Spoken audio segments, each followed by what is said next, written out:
ಇನ್ನು ಪ್ರಜ್ವಲ್ ಅಶ್ಲೀಲ ವಿಡಿಯೋ ಕುರಿತಾಗಿ ಹೆಚ್ಚು ಮಾತನಾಡಲ್ಲ ಅಂತ ಬೆಂಗಳೂರಿನಲ್ಲಿ ಹೋಮ್ ಮಿನಿಸ್ಟರ್ ಹೇಳಿಕೆಯನ್ನು ಕೊಟ್ಟಿದ್ದಾರೆ. ಗೃಹ ಸಚಿವ ಪರಮೇಶ್ವರ್ ಹೇಳಿಕೆ ಇದು. ಪ್ರಜ್ವಲ್ ಪ್ರಕರಣ SIT ತನಿಖೆ ನಡೆಸ್ತಾ ಇದೆ. ಗೃಹ ಸಚಿವನಾಗಿ ನನ್ನ ಹೇಳಿಕೆಗಳು ಅಧಿಕೃತ. HD ರೇವಣ್ಣ ಹಾಜರಾಗ್ತೀನಿ ಅಂತ ಹೇಳಿದ್ದಾರೆ. ಪ್ರಜ್ವಲ್ 1 ವಾರ ಸಮಯ ಬೇಕು ಅಂತ ಕೇಳಿದ್ದಾರೆ. SIT ಕಾನೂನು ಸಲಹೆಗಾರರ ಜೊತೆ ಚರ್ಚಿಸ್ತಾರೆ ಅಂತ ಈ ವಿಚಾರಕ್ಕೆ ಸಂಬಂಧಪಟ್ಟಂತೆ ಬೆಂಗಳೂರಿನಲ್ಲಿ ಗೃಹ ಸಚಿವ ಜಿ ಪರಮೇಶ್ವರ್ ಹೇಳಿಕೆ ಕೊಟ್ಟಿದ್ದಾರೆ.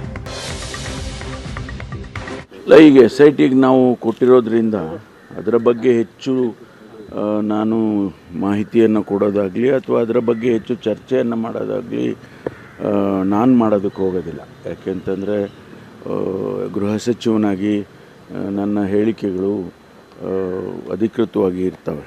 ಹಾಗಾಗಿ ನಾನು ಹೆಚ್ಚಿಗೆ ಅದರ ಬಗ್ಗೆ ಚರ್ಚೆ ಮಾಡೋದಕ್ಕೆ ಹೋಗೋದಿಲ್ಲ. ಈಗಾಗಲೇ SIT ಅವರು ನೋಟಿಸ್ಗಳು ಕೊಟ್ಟಿದ್ದಾರೆ. ರೇವಣ್ಣವರು ಇವತ್ತು ಅಪೀರ್ ಆಗ್ಬೋದು ಅಂಥೇಳಿ ತಿಳಿಸಿದ್ದಾರೆ. ಅಪೀರ್ ಆಗ್ತೀವಿ ಅಂತ ಹೇಳ್ಕೊಂಡಿದ್ದಾರೆ. ಆಮೇಲೆ ಪ್ರಜ್ವಲ್ ರೇವಣ್ಣವರು ವಿದೇಶಕ್ಕೆ ಹೋಗಿರ್ತಕ್ಕಂಥದ್ದು ಇಲ್ಲಿ ಎಲ್ಲರಿಗೂ ಗೊತ್ತಾಗಿದೆ. ಈಗ ಅವರು ನಾನು 1 ವಾರ ಸಮಯ ಕೊಡಿ ಹಾಗೆ ಅಂತೇಳಿ ಅವರ ವಕೀಲರ ಮೂಲಕ SIT ಅಧಿಕಾರಿಗಳಿಗೆ ಕೇಳ್ಕೊಂಡಿದ್ದಾರೆ. ಅದು ಕೊಡೋದಕ್ಕೆ ಬರೋದಿಲ್ಲ. 41A ಕೊಡೋದಕ್ಕೆ ಬರೋದಿಲ್ಲ.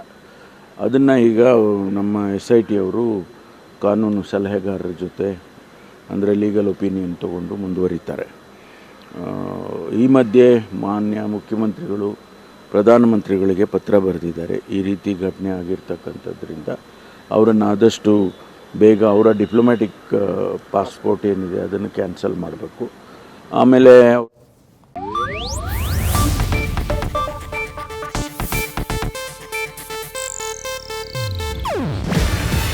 ಇದು ಏಷ್ಯಾನೆಟ್ ನ್ಯೂಸ್ ನೆಟ್ವರ್ಕ್ ಪ್ರಸ್ತುತಿ.